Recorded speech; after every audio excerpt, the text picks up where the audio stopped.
God, yung kambing guys, very cute, no? So ganan ko sa kanding kay kuan, gwapo-gwapo.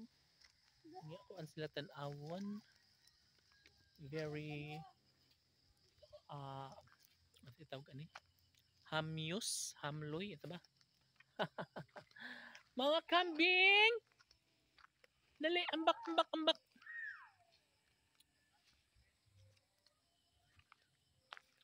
So diri anay ko sa ubos bahala nito mga pudya. Bahala kayo kung di mo mga naog diri. Kay oh my god. Di ba ang nice guys no ng lugar dito.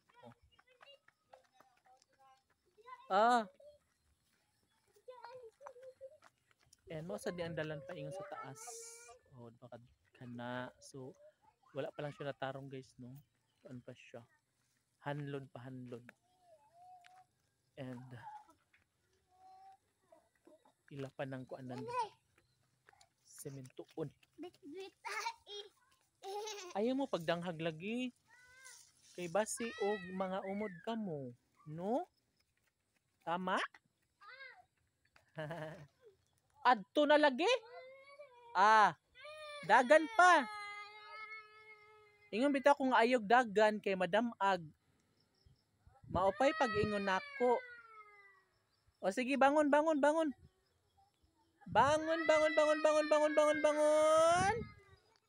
Basta dili maminaw. Maunay dangatan. Maupay pag ingon nako nga dili magdagan-dagan. So unfortunately, namo mo. Sige na, bangon na baby girl. Imo man ang tinuyuan, bi. Sige na, bangon. Asa ba ang samad, bi? Wala man kay may gay kay naka-jogging siya. I mean, naka-pants pa siya, long pants. Jogging pants pa ang tawag ni or skinny. Karabang piok. Piok skinny jeans. Dali. Cycling type din. Ha? Ayaw sunguga kay ardi mo hilak si Pau. Pagduwa na to. Ayaw, dili na masinugon, dili na sungugon, dili na. Okay, wala may sakit Pau no? Pau, wala may sakit day no?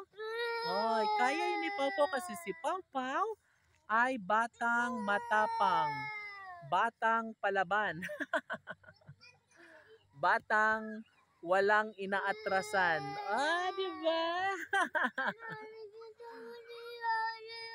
Dili.